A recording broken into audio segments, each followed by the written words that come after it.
جمعية الدعوة والإرشاد وتوعية الجاليات بمحافظة بدر. الحمد للہ رب العالمین والصلاة والسلام على اشرف الانبیاء والمرسلین نبینا و حبیبنا محمد وعلى آلہ وصحبہ اجمعین، اما بعد۔ محترم سامعین کرام، اللہ رب العالمین کی کتاب قرآن مجید سب سے افضل کتاب ہے، سب سے افضل نبی کے اوپر آئی ہے، سب سے افضل دنوں کے اندر آئی ہے، اور اس کو پڑھنے والے اور پڑھانے والے بھی سب سے افضل ہیں۔ پیغمبر علیہ الصلاۃ والسلام کا فرمانے علی شان ہے کہ خیرکم من تعلم القرآن وعلمہ، تم میں سے بہترین وہ ہے جس نے قرآن کو سیکھا اور قرآن کو سکھایا، کیونکہ قرآن ہمارے لیے رہنمائی کا سبب ہے، ہماری رشد کا سبب ہے، ہماری بھلائی کا سبب ہے، ہمیں جہنم سے دور کر کے جنت میں لے جانے والا سبب ہے۔ اس کی تعلیم کا حاصل کرنا ہر مسلمان کے اوپر فرض ہے۔ اس کو سیکھنا، اس کے اوپر عمل کرنا، یہ ایک مسلمان کی زندگی کا مین مقصد ہے۔ قرآن سیکھا جاتا ہے، قرآن سکھایا جاتا ہے۔ قرآن کے سکھانے والوں کو معلم کہا جاتا ہے، معلم قرآن کہا جاتا ہے، مولوی کہا جاتا ہے، مطوع کہا جاتا ہے۔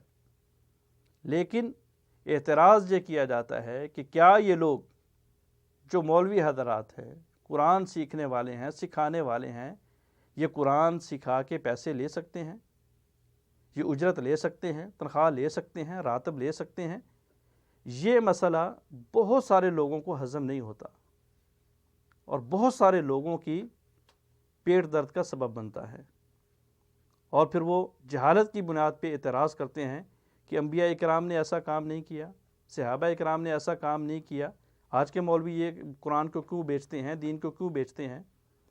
تو سب سے پہلی بات تو یہ ہے کہ جب انبیاء اکرام پہ بات جاتی ہے تو انبیاء اکرام کی شریعت یا انبیاء اکرام کا طریقہ، اس کے اوپر عمل کرنا ہمارے لیے ضروری نہیں ہے، اور اس سے بھی بڑھ کے یہ انبیاء اکرام کے اوپر تہمت ہے۔ مخصوص انبیاء اکرام کی زندگی اللہ رب العالمین نے قرآن مجید میں بیان کی، اور مخصوص انبیاء اکرام اور ان کی قوموں کے حالات آقا علیہ الصلاۃ والسلام نے اپنی احادیث مبارکہ میں پیش کیے، اور ان میں کسی جگہ پہ بھی یہ نہیں ہے کہ انبیاء اکرام یا ان کی قومیں یا ان کی قوموں کے معلم اپنی شریعتیں سکھانے کے بعد ان سے پیسے نہیں لیتے تھے۔ ہاں، نہ لیے جائے تو افضل ہے۔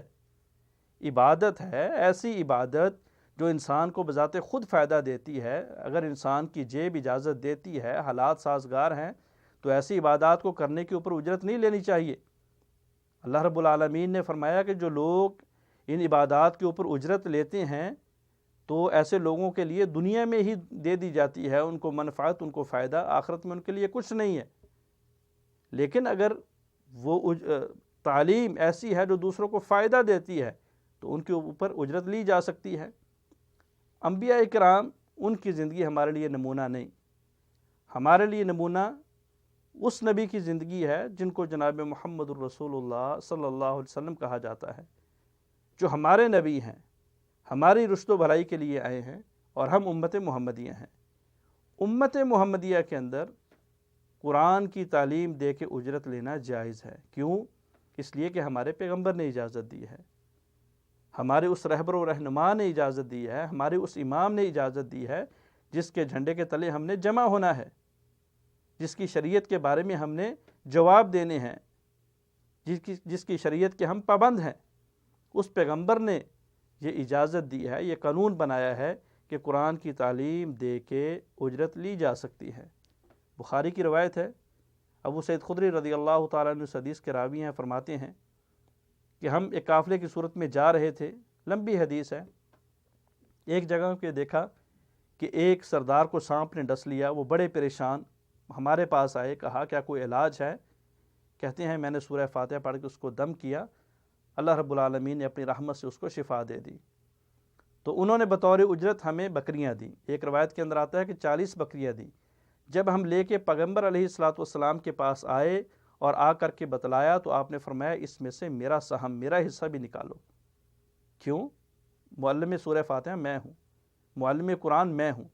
نبی علیہ الصلاۃ والسلام نے اس اجرت سے اپنا حصہ لیا اور یہ ثابت کر دیا، یہ قانون بنا دیا کہ بوقت مجبوری یا مجبوری کے علاوہ بھی قرآن پڑھا کے، حدیث پڑھا کے، تقریر کر کے، دین سکھا کے اجرت لی جا سکتی ہے، جائز ہے۔ آقا علیہ الصلوۃ والسلام نے جب ان کے پاس ایک جوڑا شادی کے لیے آیا، فرمایا کہ حق مہر کے لیے کیا ہے؟ فرمایا کچھ نہیں۔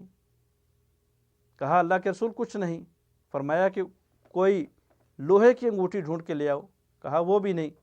فرمایا قرآن کتنا یاد ہے؟ فرمایا اللہ کے رسول مجھے فلاں فلاں فلاں صورت آتی ہے۔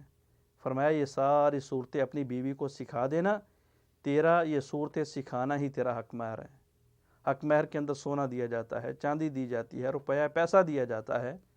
آقا علیہ الصلوۃ والسلام نے ان تمام چیزوں کی غیر موجودگی میں قرآن کے سکھانے کو حق مہر قرار دیا ہے۔ روپے کی جگہ پہ قرآن کی تعلیم رکھی ہے۔ پتہ چلا کہ قرآن کی تعلیم دے کے روپیہ پیسہ کمایا جا سکتا ہے، اور پھر اس روپے پیسے سے شادی کی جا سکتی ہے، حق مہر دیا جا سکتا ہے۔ کسی کو تعلیم دینا، کسی کو فائدہ دینا، اگر یہ ہر لائن میں جائز ہے، ہر لائن میں درست ہے، اگرچہ فزکس پڑھنے والا، ریاضی پڑھنے والا، سائنس پڑھنے والا، وہ بھی بغیر پیسے کے قوم کو فائدہ دے سکتا ہے، لیکن وہاں پہ پیسہ لینا ہم اس کے لیے جائز سمجھتے ہیں اور اس کے لیے ضروری سمجھتے ہیں، اگرچہ وہ بھی قوم کا بھلا کر رہا ہے، لیکن یہاں پہ ایک مولوی صاحب قرآن پڑھا کے قوم کا بھلا کر رہے ہیں، ہم اس کے اوپر جو ہے نا اس اجرت کو حرام کر رہے ہیں۔ اس تقسیم کی اور اس نصیب کی سمجھ نہیں آتی۔ آخر مولوی کے ساتھ کیا کیا جائے، ایک امام مسجد کے ساتھ کیا کیا جائے، جب وہ بیچارہ پوری زندگی لگا کے، جوانی کھپا کے قرآن سیکھتا ہے، احادیث سیکھتا ہے، لوگوں کو تعلیم دیتا ہے، تو ہم کہتے ہیں کہ تیری اجرت حرام ہے، تیری اجرت جائز نہیں۔ اور جب یہ ساری تعلیم لینے کے بعد، تعلیم سکھانے کے بعد کسی فیلڈ میں کام کرتا ہے، تو ہم کہتے ہیں کہ آپ دین کو بیچ رہے ہو، آپ دین کے غدار ہو گئے ہو۔ کیا اس کے بچے نہیں؟ کیا اس کی بیوی نہیں؟ کیا اس کا پیٹ نہیں؟ کیا اس کا مستقبل نہیں؟ تو ہمیں یہ کوشش کرنی چاہیے کہ اس طرح کے بے جا سوالات اور اس طرح کے بے جا نظریات اللہ ہمیں ان سے محفوظ فرمائے، اور ہم ایک صاحب دین اور عالم دین اور معلم دین کو بھی اسی نظر سے دیکھیں جس طرح ہم باقی فنون کے ماہرین کو دیکھتے ہیں۔ اللہ عمل کی توفیق عطا فرمائے۔